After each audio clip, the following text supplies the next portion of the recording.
الحمدللہ وحدہ والصلاة والسلام علی من لا نبی بعدہ وعلی آلہ واصحابہ الذین اوفوا عہدہ اما بعد فاعوذ باللہ من الشیطان الرجیم بسم اللہ الرحمن الرحیم الصلاۃ والسلام علیک یا سیدی یا رسول اللہ وعلی آلک واصحابک یا محبوب رب العالمین۔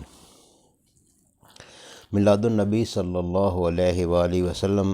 کے حوالے سے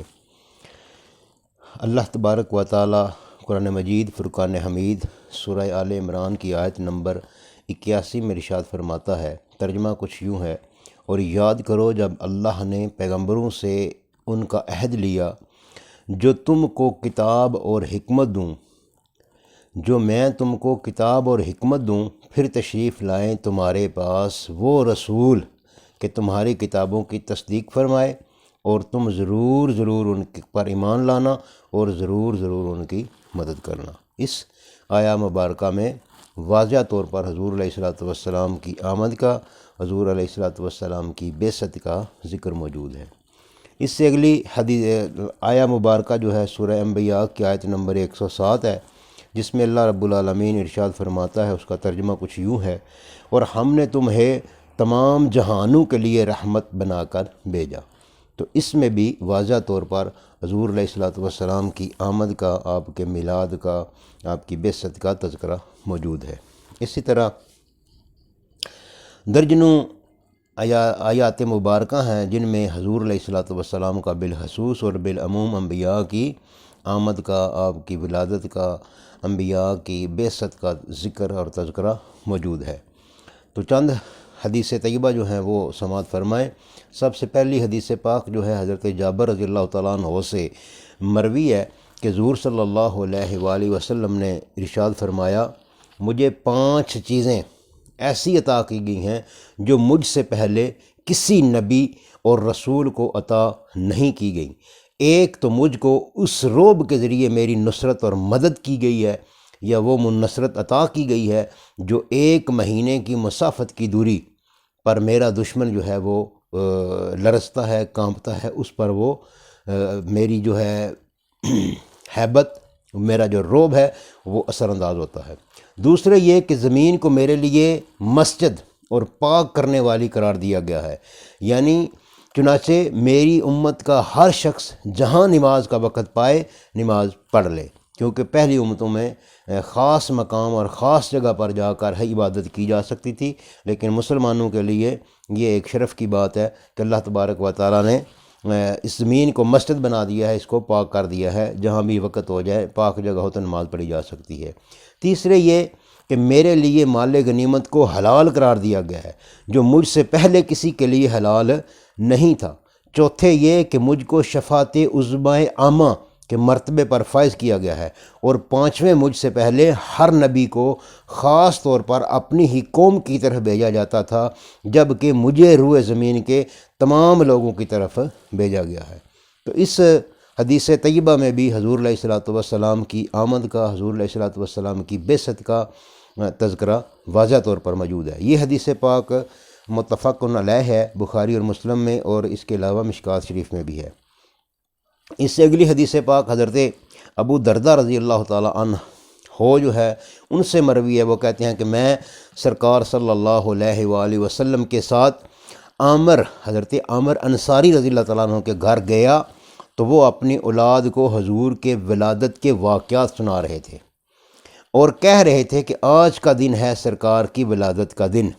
تو سرکار صلی اللہ علیہ وآلہ وسلم نے جب ان کی یہ بات سنی تو فرمایا، اللہ تبارک و تعالیٰ نے تم لوگوں کے واسطے رحمت کا دروازہ کھول دیا ہے، اور سب فرشتے تم لوگوں کے لیے دعائے مغفرت کر رہے ہیں۔ جو شخص تمہاری طرح واقعہ میلاد بیان کرے اس کو نجات ملے گی۔ اللہ اکبر۔ تو یعنی حضور علیہ الصلوۃ والسلام کے صحابہ کرام کے دور سے ہی حضور صلی اللہ علیہ وسلم کے میلاد شریف کا پڑھنا، آپ کے ولادت کے واقعات کا بیان کرنا، اور صحابہ کرام اور ان کی اولاد کا سننا، اور حضور علیہ الصلوۃ والسلام کا خود اس کو سماعت کرنا، یہ حضور کی بھی سنت ہے، صحابہ کرام کی بھی سنت ہے۔ تو یقیناً اس میں کوئی دو رائے نہیں ہے کہ یہ ذکر جو ہے حضور کی ولادت کا، آپ کی میلاد کا تذکرہ شروع سے ہو رہا ہے۔ اس سے آگے ایک حضرت علامہ ابن حجر حاتمی رحمۃ اللہ تعالیٰ نے لکھا ہے، یہ جو ہے جلوس کے حوالے سے ہے، کہ حضرت جبریل امین علیہ السلام نے حضور علیہ الصلوۃ والسلام کی آمد کا اعلان جنت میں فرمایا، جسے سن کر تمام فرشتے خدا کی حمد و ثنا میں رطب اللسان ہو گئے اور ایک دوسرے کو آپ کی آمد کی خوشخبریاں دینے لگے۔ یعنی معلوم ہوا کہ حضور علیہ الصلوۃ والسلام کے ماہ مقدس ربیع الاول شریف کا دن 12 ربیع الاول کی مبارکباد دینا یہ جبریل کی سنت ہے اور دیگر ملائکہ کی سنت ہے۔ جبریل علیہ السلام جو ہے جب اہل اسمان سے فارغ ہوئے تو اللہ تبارک و تعالیٰ نے حکم دیا کہ 1,00,000 فرشتوں کو لے کر زمین پر اتریے اور زمین کے تمام گوشوں، پہاڑوں، جزیروں، سمندروں اور تمام اطراف اور اکناف عالم میں پھیل جائیے اور وہاں کے رہنے والوں کو حضور کی آمد کی بشارت دیجیے۔ اللہ اکبر کبیرہ۔ اسی طرح حضور علیہ الصلوۃ والسلام کو جب رحمت للعالمین بنا کر بھیجا گیا تھا، یہ تو بہت پہلے کی بات ہے، لیکن جب یہ آیا مبارکہ اتری سورہ انبیاء کی آیت نمبر 107، تو اس میں شیطان بھی ہاتھ باندھ کر کھڑا ہو گیا اللہ کی بارگاہ میں، اور اس نے عرض کیا، اے اللہ تبارک و تعالیٰ، آپ نے حضور صلی اللہ علیہ وسلم کو اپنے محبوب کو رحمت للعالمین بنا کر بھیجا ہے، تو کیا اس رحمت سے میرا بھی کچھ حصہ ہے؟ وہ دوسرا واقعہ تو بڑا مشہور ہے، آپ نے سن رکھا ہوگا یقیناً، کہ حضرت ثویبہ کو جو آزاد کیا ابو لہب نے، تو وہ جو بخاری شریف میں موجود ہے کہ انہوں نے کہا اس کے آزاد کرنے سے اس کو یہ فائدہ ہوا کہ جب وہ فوت ہو گیا تو وہ حضرت عباس کو خواب میں ملے اور انہوں نے کہا کہ انہوں نے سوال کیا کہ آپ کے ساتھ اللہ تبارک و تعالیٰ نے کیا معاملہ کیا ہے، تو انہوں نے کہا کہ مجھے پیر کے دن جو ہے جس انگلی سے میں نے اشارہ کر کے حضرت ثویبہ کو آزاد کیا تھا، اس انگلی سے مجھے میٹھا پانی ملتا ہے۔ مشہور واقعہ آپ نے سن رکھا ہوگا۔ تو یہ حضور کی رحمت سے جو ہے اللہ اور اللہ کے رسول کے دشمنوں کو بھی حصہ ملا، تو شیطان کو کیا حصہ ملا اس میں؟ اس نے کہا کہ میں بھی عالمین میں ہوں، تو مجھے حضور کی رحمت سے کوئی حصہ عطا فرمائیے، تو اللہ تبارک و تعالیٰ نے فرمایا تجھ کو بھی حصہ ملے گا، اور حصہ اس کو اس شکل میں دیا گیا کہ جب اس کو اللہ تبارک و تعالیٰ نے اپنی بارگاہ سے راندہ درگاہ کیا، باہر نکالا، جنت سے باہر نکالا، تو اس وقت ایک فرشتے کو مقرر کیا جو روزانہ کی بنیاد پر شیطان کے منہ پر کے چہرے پر روزانہ کی بنیاد پر ایک چانٹ یا ایک تھپڑ لگاتا تھا، اور اس چانٹ اور اس تھپڑ کا جو ہے وہ اثر دوسرے روز تک اس کے چہرے پر اس کا نشان موجود ہوتا تھا۔ تو اللہ تبارک و تعالیٰ نے حضور علیہ الصلوۃ والسلام کے رحمت للعالمین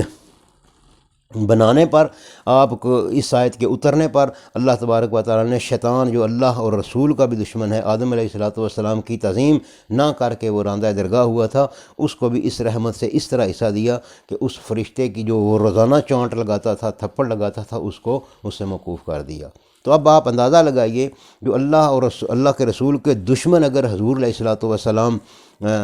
کی جو خوشی میں جس طرح ابو لہب نے جو ہے اپنی غلام لونڈی کو آزاد کیا تھا، اس کو بھی فیض ملا، اس کو بھی حصہ ملا کہ پیر کے روز اس کو انگلی سے میٹھا پانی ملتا ہے، ٹھنڈا پانی ملتا ہے۔ اور شیطان جو ہے اس سے بڑا اللہ کا دشمن کون ہے، اس کو بھی حضور کی رحمت للعالمین سے حصہ ملا۔ تو اب آپ اندازہ کیجئے، جو مومن ہیں، جو مواحد ہیں، جو حضور علیہ الصلوۃ والسلام کے غلام ہیں، تو حضور کی غلامی میں حضور صلی اللہ علیہ وسلم کے میلاد شریف کا ذکر کرنا،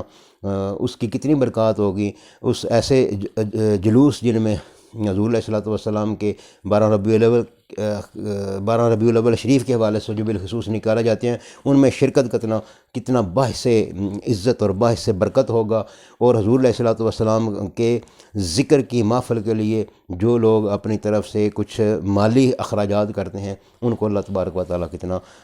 نوازے گا۔ دعا اللہ تبارک و تعالیٰ ہم سب کو حضور علیہ الصلوۃ والسلام کے میلاد شریف پر خرچ کرنے کی اخلاص کے ساتھ توفیق عطا فرمائے۔ وآخر دعوانا ان الحمد للہ رب العالمین۔